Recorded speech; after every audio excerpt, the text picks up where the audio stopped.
이렇게 됩니다. 굉장히 부드럽죠.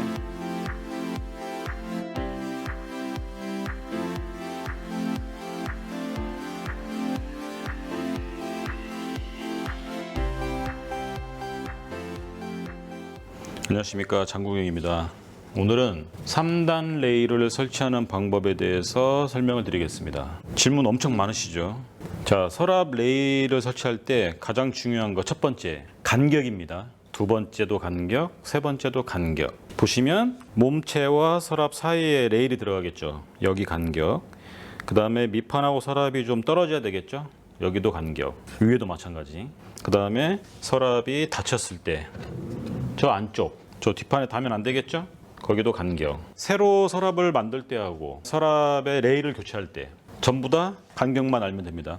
자, 서랍 레일이 일반적으로 2단 레일과 3단 레일이 있죠. 자, 여기는 3단이죠. 하나, 둘, 셋. 그리고 좀 짧은 것들은 이런 2단 레일이 있어요. 원리는 같습니다.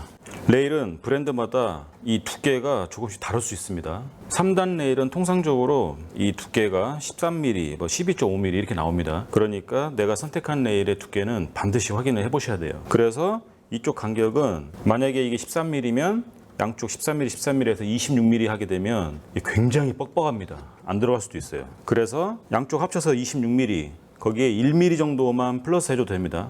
2mm까지 플러스해서 하시는 분도 계시는데 제 경험상 그렇습니다. 27mm 간격을 두면 이렇게 됩니다. 굉장히 부드럽죠? 보세요. 레일 자체에 이 정도 유격이 있기 때문이에요. 그리고 레일은 통상적으로 5cm 단위로 나오죠. 20cm, 25cm, 30, 35, 40, 45, 50, 55, 60 이런 식으로.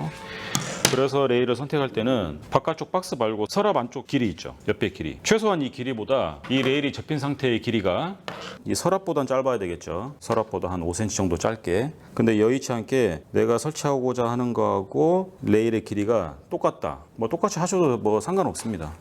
일반적으로는 짧게 하죠. 저 같은 경우도 한 5cm 정도 짧은 걸로 했습니다. 그랬을 때 서랍 안쪽 끝부분이 이렇게 되죠. 요게 만약에 여기까지 나와 있다. 심리적으로 상당히 불안합니다. 이렇게.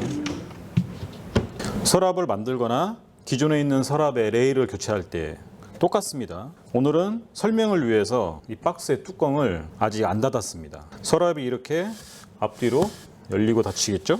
이 사이에 레일이 들어가고요. 자, 얘는 3단 레일입니다. 자, 여기 볼이 보이시죠? 1단, 2단, 3단. 자, 레일은 먼저 분리를 해야 됩니다. 이렇게 열리겠죠? 이쪽은 고무 박킹 때문에 닫힙니다. 그래서 서랍이 기울어져도 앞으로 흘러내리지는 않습니다. 자, 레일을 빼서 이렇게 쭉 빼면 이 부분이 나오죠? 이 플라스틱 부분을 제끼고 빼면 빠집니다. 기름이 좀 칠해져 있어요. 그래서 장갑을 낀 겁니다. 얘는 서랍 쪽에, 얘가 몸체에. 자, 몸체에 붙는 부분, 이 부분이 끝이죠? 이 부분이 앞쪽이고, 그리고 높이는 아래에 하시는 분들도 계시고 중간에 하시는 분들도 계세요. 본인 취향이겠죠? 그리고 앞쪽에 맞춥니다. 정확한 위치를 위해서 이 안에 간격재를 두는 게 좋습니다. 이게 13mm죠? 이거보다 얇은 거. 그래서 미리 잘라왔어요. 대고 딱 맞춰가지고 피스를 박을 때는 얘를 움직여 보면 이 큰 구멍들 있죠? 이 구멍들 사이로 피스를 조일 수 있어요.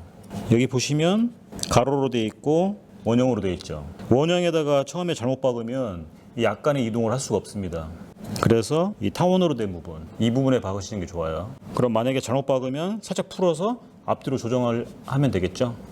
일단 앞쪽에 딱 맞추고 쫙 눌러주고, 그다음에 앞쪽에 중간에 하나 더 빼면 되겠죠. 예.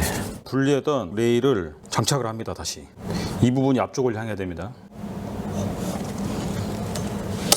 다시 끼워준 겁니다. 맞은편도. 자, 이렇게 다시 조립을 했어요. 자, 서랍이 이렇게 박스에 딱 닿으면 안 열리겠죠, 잘. 그래서 밑판과 동일한 두께의 판재를 깔아주고, 그 다음에 사이 간격을 두기 위해서 2.7mm 짜리 하나를 더 대줍니다. 이쪽도 마찬가지. 그 다음에 서랍이 이렇게 되겠죠. 레일을 꺼내줍니다. 나왔죠. 원형에 표시를 해줍니다. 이 중심에 선을 그어줍니다. 맞은편도 그어줬어요. 자, 서랍에 설치하기 위해 분리를 다시 해줍니다. 자, 레일이 이렇게 설치되겠죠? 아까 선 표시한 부분에 센터에 맞춰서, 이 막힌 쪽이 앞쪽이에요. 자, 높낮이에 자신이 없다. 그럴 때는 이 세로로 된 부분에 박으셔야 돼요. 저는 이쪽에 박겠습니다. 자, 그럼 서랍을 꼬아 볼게요. 이때 좀 밀어주면 돼요.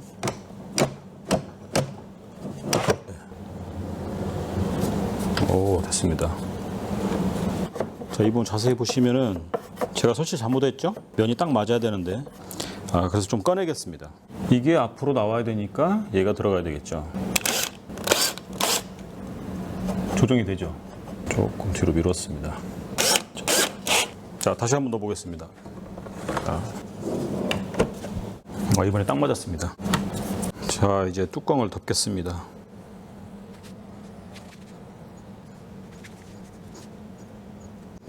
제가 항상 드리는 말씀이 본드는 완전히 펴발라준다.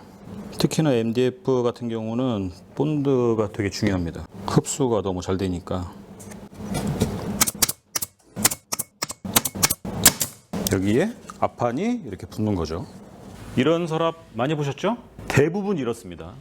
이렇게. 그래서 이쪽에서 핏을 박아가지고 이렇게 사용하는 거죠. 그 다음에 손잡이 구멍을 뚫어서 손잡이를 앞에 달고. 자, 정리를 해보겠습니다. 먼저 이렇게 새로 만드는 경우하고 교체하는 경우가 있겠죠. 이 만드는 경우, 내가 선택한 레일의 두께 중요합니다. 이 두께를 반드시 재보시고 한쪽에 0.5mm씩 플러스해서 제작을 하셔야 돼요. 그리고 레일 폭도 한 두세 가지가 됩니다. 레일 길이를 선택할 때는 레일이 접혔을 때 이 서랍의 깊이 있죠? 서랍의 깊이보다 짧아야 되겠죠. 설치 위치도 통상적으로는 정중앙에 합니다. 개인 취향이지만 서랍 깊이가 좀 깊을 때 이것도 통상적으로 하단에서 3분의 1 지점 정도에 합니다. 아무래도 무게 배분 그것 때문에 그렇겠죠. 일반적인 겁니다. 그리고 서랍의 아랫부분하고 윗부분 이 간격 정도는 개인 취향이다. 몸체에 붙는 레일을 앞쪽 면에 맞춰서, 그리고 서랍 쪽도 최대한 앞쪽, 하지만 조금 전에 보신 것처럼 살짝 들어가게 1~2mm 정도, 그래야 스토퍼에 장착이 됩니다. 이건 댐핑 레일하고는 다를 수 있어요. 이건 일반 레일입니다. 레일은 무조건 몸체 앞쪽에 설치하는 건 아닙니다. 지금의 경우는 서랍 앞판이 몸체까지 가리는 경우죠. 그래서 앞쪽에 설치한 거고, 몸체가 노출이 되고 서랍이 이 안쪽으로 들어가는 경우가 있습니다. 이 상태에서 레일을 감추기 위해서 앞판을 대겠죠. 이렇게. 이런 경우에는 앞판 두께만큼 레일을 들여서 설치하는 겁니다. 15mm면 15mm, 18mm면 18mm. 이 경우에도 서랍 쪽에는 동일한 위치입니다. 전체가 들어가는 거니까. 이해되시죠? 피스 박을 때도 몸체나 서랍 부분에 레일 타원 부분 정중앙에 박는 게 중요합니다. 그래서 나중에 잘못됐을 때 앞뒤로 조금씩 이동할 수 있겠죠. 그리고 이렇게 1단인 경우, 그 다음에 2단인 경우, 3단인 경우 이 간격만 정확히 재서 설치하면 되겠죠. 레일은 오래 사용하다 보면 고장날 수 있습니다. 볼 부분이 고장날 수도 있고요. 그럴 때 레일을 교체할 때 기존 레일 두께하고 내가 선택한 레일의 두께로 확인하셔야 되겠죠. 그래서 만약에 기존의 것보다 0.5mm 정도 차이가 난다, 그러면 설치도 가능할 수 있어요. 기존 레일 위치에다가 다시면 돼요. 단 피스 부분을 재사용하게 되면 이쪽 몸체의 구멍이 헐거워서 피스 위치는 바꿔서 설치하시는 게 좋아요. 만약에 그것도 아니다, 그러면 조금만 이동을 하시면 됩니다. 위든 아래든.